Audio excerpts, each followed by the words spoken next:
Welcome everyone to Fantasy HQ. This is Red, I am Alex, and we are the NRL Fantasy Gurus. Who's Mitch?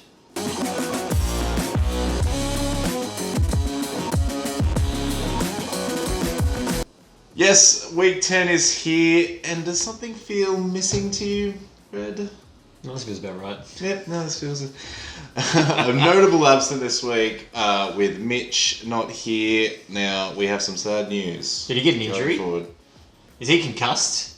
He is not on the injury list this week. Scheduling conflicts have stopped him from appearing, and going forward, this will be, I hate to say it, the Guru's last episode of the year, but we will be back next year, we hope. What? But we'll be back next year, stronger and better than ever, but this is the last show of the year, unfortunately. We might do a wrap-up show at the end of the year. We might put on some more An weight awards too. night. It might be super enlarged by then, but this is the last episode of the year, unfortunately. But you can still keep in contact with us through Instagram or Don't kill us, please don't kill us. No. So we'll jump into it anyway. Red, talking points, week 10. Oh, man. Now, we've had Teamless Tuesday. We have. Been a bit of news. Any notable things you'd like to talk about? Well, I think we need to go back to something we spoke about last week, Ben Hunt. And I did say no, he won't play 80. Turns out, not so much of a guru as I thought it was. He played 80 and McCulloch did not. Me and McInnes. McInnes, that's the one. McCulloch played 80. Other notes, awkward. So yeah, look, put on a good showing. The only thing that sort of stands out to me that may not happen every week is the kick meters. 15 points in kick meters. But still, excellent showing. Played 80 minutes and had 50 plus tackles. Yeah, and he gave the halves. Didn't even miss a tackle. Amazing effort from him. Was very surprising now. At his price, 660, it could be an absolute steal on the interchange if it is not already stacked with hookers already. So I highly... He's not a hooker. He's a half. So it doesn't matter. I know, you can play him in the halves if you haven't It's got your fantastic. halves. Because he's not even a hooker. He's only a half. So if you're... I think he's an absolute bring-in if you have the cash to spend. Yeah, you're bringing him in. I am definitely looking to bring him in. Oh, you're looking at it or you're doing I have it? a stacked halves, I have a stacked bench, but I'm definitely looking at it. You're so stacked. I'm stacked. Oh, you're I'm so stacked. I'm in the top 700 overall now. You know, there's people who we're versing who are I top know, 10. we're having a lot of watchers are doing very well and they keep rubbing You're it in our welcome. faces. You're welcome. It's Yeah, all our we'll take sweet all advice. the credit. Now, I really love him. Another person I'm loving this week. First, we should go by saying two very disappointing games by Yo and Appy, who are very heavily owned in fantasy. Now, do we like Yo as a sell? He's got two subpar rounds of 46, both with decent minutes, I'd say, 64. It's not like he's really suffering in the minutes department. So it's two 64-minute games, two 46 points. Do we consider him a sell now? I said hold on last week, but he's done it again, and I'm feeling like he's just going to keep losing money at this point. Yeah, it's tough because it's not from lack of effort. And in fantasy, you can have some down weeks. There's always going to be players who have their down weeks, but it's the effort that tells you the difference between them. Like, when you look at Latrell, can score big, but the effort's not there. They put up a bomb and he's walking backwards. Well, with 2 weeks gone, I think he's a sell. He's definitely He's a sell. sell. He's By the showed way, sell. But Yo, I think you got to worry about those points unless you think he's really going to bring it back. Now's the time to sell because he's going to start dropping. Yeah. The dollars are just going to disappear, and you're not going to be able to get someone good in replacement for him. Unless you consider him a keeper for the year. But That's in what I'm saying saying. that, Yo, there are some options. Now, I'll bring up one absolute, could be a cash cow, Havili. Now, Havili's come into the starting side. Now, they have got Starling on the bench, who is a hooker. So, he won't be the 80-minute player that some of you I know are probably hoping for, but you can play him in the second row. 400k, you can play him in the second row if you want to fill that spot. DPP option, I'm guessing 50 to 60 minutes. Now, Audacious. it's he has been getting good minutes off the bench. In the middle of Especially the with the field. spate of injuries they've had. He's shown sort of what he might be getting, which is mid-30s, not that great. So do you consider him worth bringing in? Now, he should still make some money. I wouldn't bring him in. He's done hooker before, and he hasn't always scored great. I personally, I wouldn't bring him in. I know the price is tempting, the position's tempting, the minutes are tempting, but I feel like the constantly keeping up with the play of the ball will drain him because he's put on a bit of size this year because he was probably expecting to account play for in the the middle. forward. Yeah, he was expecting to play in the middle, expecting to run the ball a bit more, but keeping up with that pace of the play of the ball, and the Raiders love to play at a very high pace. I don't know if that's going to affect his ability to get out of dummy half and engage markers and break tackles. Well, he did miss a fair amount of tackles last week as probably a show going forward of how he might do. So he is an option. I do think he'll score okay. I do think he'll get decent minutes. But is it worth that trade at this point? I know a lot of you don't have a lot of trades to bring him in. How many Another do you option. have? I was talking about that. It's horrible. It's horrible. But no, I'm pretty happy with how my team's set. So hopefully I can stop doing them. It's so stacked, remember? They're so stacked. It's so stacked. Could it be too stacked? But, well, if I want to stack it more, do I bring in Nathan Brown? First aim in the game of the season. Now, I'm guessing it's only because Paulo had a bit of a niggle, only played 29 minutes, he went off injured. But he did score 81 points in 80 minutes. He had huge numbers, over 50 tackles, over 200 running metres. He was big. Do we consider him a bring-in?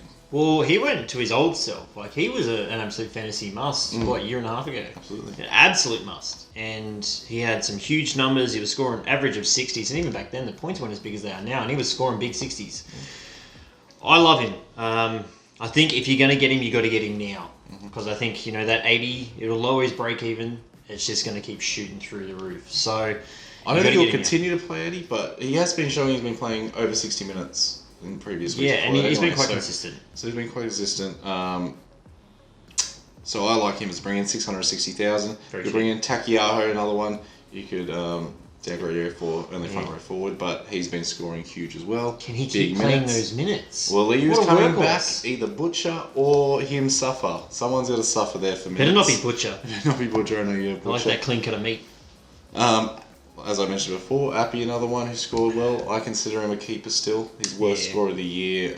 Bit unfortunate. Still played 71 minutes. Like I said before, sometimes the Guns, they have some off weeks. Kalen Ponga's had an off week, and he bounced back with a decent score, even though he did next to nothing in terms of try assists and tries and all that sort of stuff. So but people still can bounce set back. For another price drop.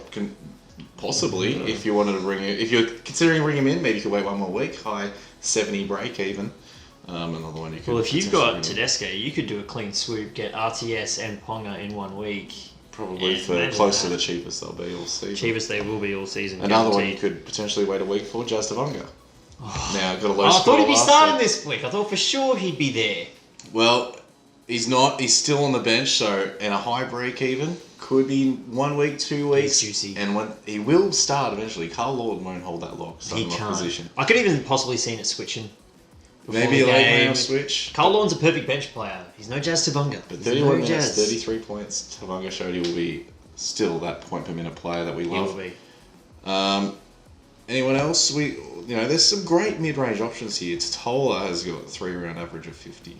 Tapau under 600 for the first time this year. Hasn't been scoring that well all year anyway, so maybe not a bring-in. But there are some great options at this mid-range point if you want to downgrade. One I have a feeling we're going to get a lot of questions in is Brandon Smith. He's starting at prop. That can excite a lot of people. As much as I love the Melbourne Storm, I don't think you can bring him in. Bromwich is out for 3 to 4 weeks, so it's not a bad. Like, you've got some trades, you can move them. But when he actually started at prop 3 times this year, he's got 36, 46, and 38. Not exactly keeping numbers. That's not keeping numbers. The only time he got a great score was when he played at hooker, 59. So I don't think he's the bring-in. We usually get lots of questions about a guy who all of a sudden starts and is at a low price, and Brandon Smith is that guy, but I personally, as much as I love him, wouldn't bring him in. I also love him as a player, absolute gun player, but fantasy-wise, I'd hold off on that one. Yeah, with 600s for some of these other options we've already named. Other mid-tiers, Thompson from the Bulldogs. First game. 2% of people brought him Again, in. very Smith-like. Great on the field. Had that great speed. Burst to the line. But he got 39 points. He lost money. Did he lose money? And he's scheduled to probably lose some more money. He's got 39 break-even again. But even if he scores 50, he's only going to gain 10k. Yeah. I think you just got to hold off again. I know we said it last week, but I think you got to hold off again. I want to see more. 1 more week. 60 minutes, decent minute showing. But we also have, news in Huerta can play next week now for the Dogs again. Crazy. So who loses minutes there for Tyler Mariner? Don't do that to me. How good's for Tyler Mariner to be? Don't do it to me. So there's just so many questions in fantasy this week. Questions. Who do you captain? That is a big one. Oh, now, my lord. The two dead set captain guys, like the set and forgets, they let everybody down. Arson McInnes. Carson McInnes. I know McInnes isn't owned by too many people, but I think the people that are taking fantasy super seriously this year have McInnes. Yeah. And probably captain in this week. Yeah. Beat out Haas. Not by But this much. But are these the captain options anymore? We don't know. Like, What do you mean we don't know? There's one guy, and we've had the question so many times. Is Harry Grant a captain option? now he didn't even play the full 80 last week. Didn't even play the full. And what did he get? 69? 68? It was somewhere high 60s. Now, I look at the bench now. I think he will get 80 again. Problem is Walters is there, Luke Brooks, maybe, I don't know. It's tough. Yeah, it's tough. But then another man who has just thrown his hat in the ring and he said, fuck y'all. Mr. Carrigan from the Broncos. Where did he come from? 80-minute player, scoring 80 points. Who is this guy? Where did he come from? Dual position player. He's fantastic. Everybody's had him for a long time. Yeah, the people that, stuck strictly paid you off because he's scored the best he has ever done since that suspension. Over 80 points, 80 minutes. Do you captain him? There's some great options. To be honest, I think, and I've never really said this, probably the safest captain option you can do is a wing fullback. Tedesco. Oh, God. How good's he playing? He's been incredible. So, good luck with your captain decision. It's probably going to be the hardest, Biggest decision of the week. biggest decision of the week. But, we got some mid-range options. Still, Appy, so many questions. Hit us up. Could be the last time you can hit us up. Red, what can they do? Can they like, subscribe, or comment? I think that's what they can do. That's what they can do? Where's Mitch when you need him? Some guy used to say that. Yeah. But thank you guys for watching. Last episode of the year. Super sorry. We'll see you next year. We have lives.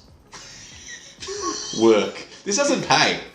If this paid, we'd do this. If you got us more subscribers, we could do this full time. What You would could it have a take? 24-hour guru channel. Do I need to take my shirt off? What needs to happen here for us to get paid for this? Keep your goddamn shirt on. Okay. It was an option. No one wants to see that. GoFundMe. We'll Anyway. see you next year. Cheers, guys. Cheers. Subscribe.